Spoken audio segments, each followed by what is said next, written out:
अस्सलाम वालेकुम स्टूडेंट्स, बात करेंगे टॉपिक नंबर 12.16 यानी कि एनर्जी स्टोर्ड इन कैपेसिटर। हम बात कर रहे हैं कि कैपेसिटर जो है वो चार्जेस को स्टोर कर सकता है। जो वो चार्जेस को स्टोर कर रहा है इसका मतलब है कि उसमें बेसिकली तो एनर्जी स्टोर हो रही है। किसी भी काम को वो बाद में परफॉर्म कर सकता है जब हम उसे चार्ज नहीं दे रहे। जैसे कि हमारे पंखों की एग्जांपल है, पंखों के अंदर कैपेसिटर लगा होता है और जब हम उसका स्विच बंद भी कर देते हैं तब भी वो चलता रहता है। मीन्स उसके पास एनर्जी थी तो वो चल रहा था।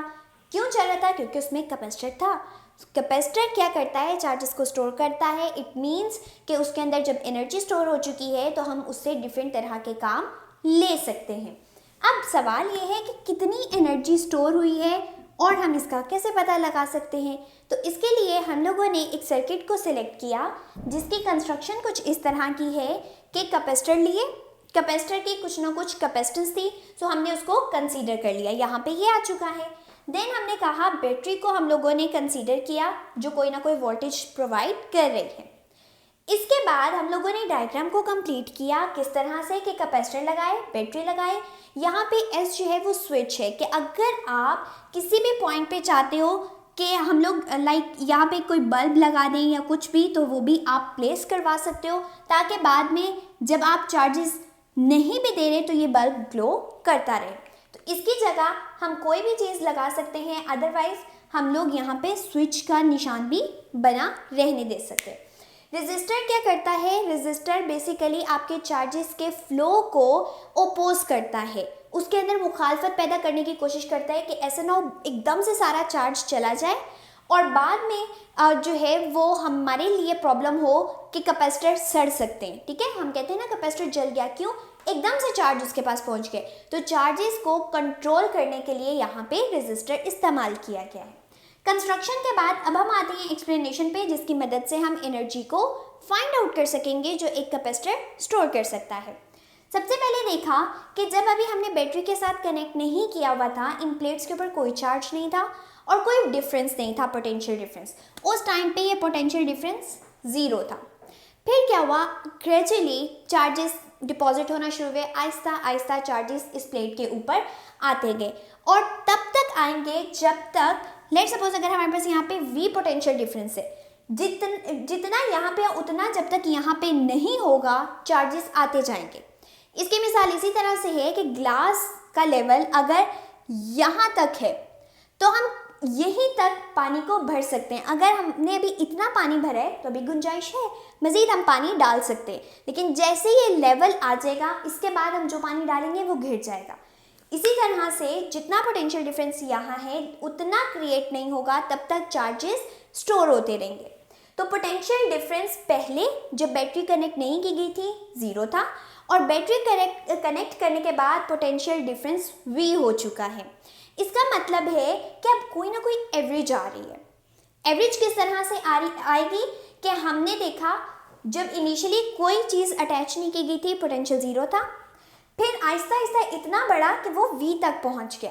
एवरेज लेने का क्या तरीका होता है? दोनों को ऐड करो, जितने नंबर आ रहे हैं उस पर डिवाइड कर दो। सो 2 नंबर्स थे हमारे पास तो हमने उसको 2 पे डिवाइड कर दिया। इट मीन्स ये बन जाएगा हाफ V। तो अब पोटेंशियल कितना हो चुका है? Half V। हम किस चीज़ को कैलकुलेट करना चाह रहे हैं? एनर्जी को। तो अब हम एनर्जी के बारे में बात करेंगे और उसकी डिफरेंट टर्म्स को हम कंसीडर करते हुए एनर्जी को फाइंड आउट करेंगे। जैसे कि हम बात कर चुके थे कि पोटेंशियल डिफरेंस की जब हमने एवरेज निकाली तो वो आ रही है हाफ V के इक्वल। अब एनर्जी बेसिकली क्या होती है? वो एनर्जी जो कि पोटेंशियल डिफरेंस क्रिएट होने पे चार्जेस को मूव करवा सके वो एज अ वर्क डन इस्तेमाल होगा। किस तरह से कि हमारे पास अगर ये फील्ड जनरेट हो चुकी है पॉजिटिव टू नेगेटिव, अब मैं चाहती हूँ कि इस चार्ज को, चूँकि ये फील्ड जनरेट हुई है, यहाँ पे पॉजिटिव चार्ज है, यहाँ पे नेगेटिव पोटेंशियल डिफरेंस है, इस पोटेंशियल डिफरेंस के अंदर रहते हुए मैं चार्जेस को ऑपोजिट डायरेक्शन में मूव करवाना चाहूँ तो मुझे एनर्जी देना पड़ेगी। इसका मतलब है वर्क डन करना पड़ेगा। या अगर ये डायरेक्ट इसी डायरेक्शन में मूव कर रहा है तब भी तो वर्क डन कर रहा है, लेकिन अब मुझे एनर्जी नहीं देनी पड़ी। तो पोटेंशियल डिफरेंस के अंदर रहते हुए जब चार्जेस को मूव करवाया जाता है इसको कहते हैं वर्क डन यानी कि एनर्जी। तो हमारे पास वो एनर्जी पोटेंशियल एनर्जी की फॉर्म में स्टोर हो रही है, जो क्या करेगी, उस चार्ज को, जो कि मैंने सिंगल एक चार्ज कंसीडर किया है, पोटेंशियल डिफरेंस के अंदर मूव करवाने में हेल्प आउट करेगी। अब हमने देखा कि पोटेंशियल खाली v तो नहीं था, वो तो हाफ v बन रहा था एवरेज लेके। हमने इसकी जगह हाफ v को प्लेस कर दिया। देन हमने देखा कि ये जो q है, अगर इसको फाइंड आउट करना चाहें, जब कैपेसिटर यूज़ करें तो उसकी कैपेसिटेंस भी तो होगी कि ये चार्ज कितना स्टोर कर सकता है। कैपेसिटेंस की फॉर्म में देखें तो ये फॉर्मूला बनता है q equals to C V. इसका मतलब है हम चार्ज की जगह सी वी को कंसीडर करते हैं ताकि हम स्टोरेज के बारे में बता सकें। असल तो हमें स्टोरेज के बारे में बताना है। तो जब हमने इस वैल्यू को प्लेस किया तो सी वी एज इट इज़ आया, जबकि ये वी हमारे पास इस तरह से था। तो ओवरऑल ये क्या बन जाएगा, हाफ सी वी स्क्वायर। जब ये भी बन चुका है तो हम देखते हैं कि अगर इन दोनों कैपेसिटर के दरमियान कोई मीडियम रखा गया है, उस टाइम पे कैपेसिटेंस क्या होगी। उसके लिए हमने बताया कि कैपेसिटेंस का फॉर्मूला हो जाएगा A epsilon not epsilon R over D. इसी तरह से अगर हम पोटेंशियल डिफरेंस की बात कर रहे हैं, चार्जेस की वजह से तो फील्ड भी जनरेट हो गई है, तो उस केस में E equals to V over D formula इस्तेमाल किया, जिसमें V को सेपरेट करने के बाद हमारे पास ई डी सेपरेट हो चुके हैं। तमाम वैल्यूज आ चुकी हैं, C की भी V की भी, सिर्फ प्लेस कर देंगे। अब पुट करने के बाद हाफ एज इट इज़ आ गया। C की value A epsilon not epsilon R over D यहाँ पे लिख दी गई, जबकि इस V की वैल्यू जो V स्क्वायर बन गया है, V की वैल्यू ई डी लगा के स्क्वायर एज इट इज़। अब चूंकि D 2 दफ़ा आ रहा है, यहाँ पे देखें तो एक D से कैंसिल हो सकता है। तो इस तरह से हमारे पास अभी ये फॉर्म क्या बन चुकी है, half A epsilon not epsilon R E square D, क्योंकि ई के ऊपर तो स्क्वायर था लेकिन डी को हमने कैंसिल आउट कर दिया। थोड़ा सा इसको रीअरेंज करें तो यहाँ से हम डेंसिटी भी फाइंड आउट कर सकते हैं, एनर्जी डेंसिटी, और वो किस तरह से करते हैं अब हम उसे फाइंड आउट करेंगे।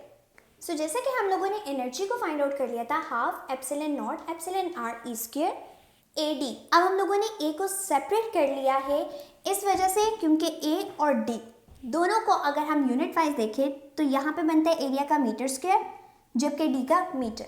तो overall metre cube is the unit of volume.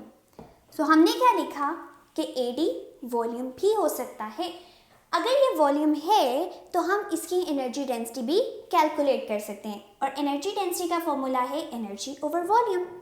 यानी कि अगर हम एनर्जी को इसके वॉल्यूम पे ही डिवाइड कर दें तो क्या बनेगा, हमारे पास एनर्जी डेंसिटी आ जाएगी, जिसका फॉर्मूला है half epsilon not epsilon R E square. तो हमें एनर्जी डेंसिटी क्या बताती है कि एक यूनिट वॉल्यूम के अंदर कितनी एनर्जी स्टोर हो सकती है।